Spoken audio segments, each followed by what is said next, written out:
नमस्कार, मैं हूं जास्मिन शर्मा। आप देख रहे हैं हमर छत्तीसगढ़। बुलेटिन की शुरुआत करेंगे 5 मिनट में 25 खबरों के साथ। संसदीय सचिवों की नियुक्ति के मामले में सुप्रीम कोर्ट ने राज्य सरकार को नोटिस जारी किया है। कोर्ट ने 8 हफ्ते में राज्य सरकार से जवाब मांगा है। सुप्रीम कोर्ट ने इस मामले में मुख्यमंत्री को बड़ी राहत दी है। कोर्ट ने मुख्यमंत्री को पक्षकार बनाने से इनकार कर दिया है। याचिकाकर्ता ने इस मामले में रमन सिंह को भी पक्ष बनाने की मांग की थी।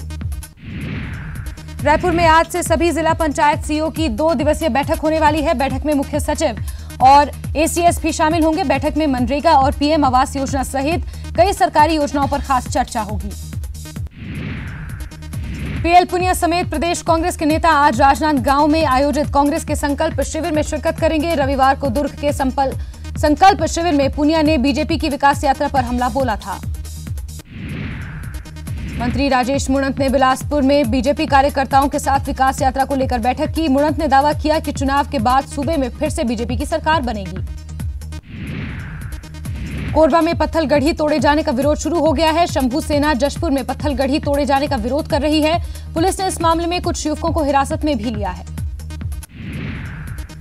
जशपुर में पत्थलगढ़ी का विवाद बढ़ता जा रहा है। पत्थलगढ़ी को लेकर रविवार को कलिया गांव में तनाव की स्थिति बनी रही। यहां हिंदू और ईसाई समाज के लोग आमने सामने आ गए। सीएम के गढ़ राजनांदगांव तक पहुंची पत्थलगढ़ी की आग। राजनांदगांव के खुरसे खुर्द, खुरसे कला और रेते गांव सहित कई गांव में आदिवासियों ने पत्थलगढ़ी की इलाके का विकास नहीं होने से आदिवासियों में आक्रोश है। जशपुर के बटुंगा गांव में आदिवासियों ने फिर से पत्थलगढ़ी का ऐलान किया है। 28 अप्रैल को बीजेपी समर्थकों ने यहां पत्थलगढ़ी स्तंभ तोड़ दिया था। बीजेपी ने एक बार फिर पत्थलगढ़ी के पीछे मिशनरी संस्थाओं का हाथ बताया है। बीजेपी के प्रदेश प्रवक्ता सच्चिदानंद उपासने ने कहा है कि पत्थलगढ़ी मिशनरी संस्थाओं के साथ कांग्रेस की साजिश है। बिलासपुर कार्निवल के उद्घाटन समारोह में जमकर धक्का मुक्की हुई। बदइंतजामी से महिलाओं को सबसे ज्यादा परेशानी उठानी पड़ी। भीड़ को काबू करने के लिए यहां किसी तरह के इंतजाम नहीं किए गए थे। रायपुर पुलिस ने एक जमीन दलाल को गिरफ्तार किया है। उस पर आरोप है कि उसने दूसरे के मकान को अपना बताकर 10 लाख रुपए में सौदा कर लिया था। साथ ही पीड़ित से 3,60,000 रुपए भी हड़प लिए। कोरबा में 10 अप्रैल को बैंक में डकैती का प्रयास करने वाले एक संदिग्ध आरोपी को पुलिस ने उसका स्केच जारी किया है। स्केच के आधार पर पुलिस आरोपी की गिरफ्तारी का प्रयास कर रही है।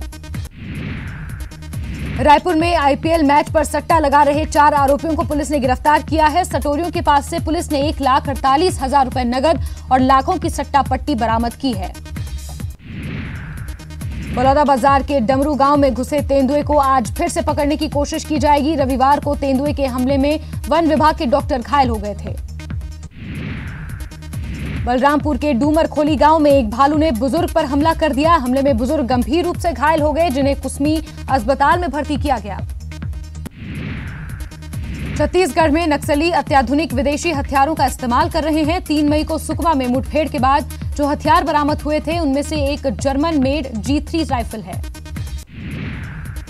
कवर्धा में बोडला इलाके के बैजलपुर और कामा डबरी गांव में नक्सली पर्चे से दहशत फैली हुई है। पर्चे में भोरमदेव टाइगर रिजर्व का विरोध करने की बात लिखी गई है। खनिज संपादों से भरपूर प्रदेश छत्तीसगढ़ में पेट्रोलियम पदार्थों के होने की भी संभावना है। ओएनजीसी बेमेतरा के कई इलाकों में पेट्रोलियम पदार्थों का पता लगा रही है। कोरबा के हसदेव थर्मल पावर स्टेशन के एक ट्रांसफार्मर में आग लगने से हड़कंप मच गया। पावर स्टेशन में आग से 210 मेगावाट की 1 नंबर यूनिट से बिजली उत्पादन का काम प्रभावित हुआ है। कोरबा में गंभीर बीमारी से जूझ रहे सरकारी कर्मचारी ईश्वरदास मानिकपुरी ने सरकार और सामाजिक संगठनों से मदद की गुहार लगाई है। ईश्वरदास के दोनों किडनी और फेफड़े खराब हो चुके हैं। राजधानी में पीलिया के कहर के बावजूद रायपुर नगर निगम को लोगों की कोई परवाह नहीं है। राजधानी में जूस की दुकान पर खुलेआम में गंदे पानी से बने खराब बर्फ का इस्तेमाल हो रहा है।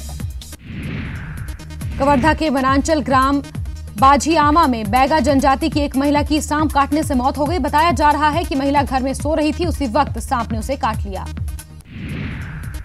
कवर्धा में एक जीजा साले की संदिग्ध हालत में मौत हो गई। बताया जा रहा है कि दोनों ने एक शादी समारोह में जमकर शराब पी थी, जिसके बाद तबीयत बिगड़ने पर अस्पताल में दोनों को भर्ती किया गया और उनकी मौत हो गई। गरियाबंद के देवभोग थाने में तैनात प्रधान आरक्षक विजय मिश्रा की इन दिनों खूब चर्चा हो रही है। लोग उनकी तारीफ करते नहीं थक रहे। दरअसल विजय मिश्रा ने मॉर्चरी के सामने अधूरे पड़े वेटिंग रूम को अपने 5 महीने की सैलरी से बनवा दिया है।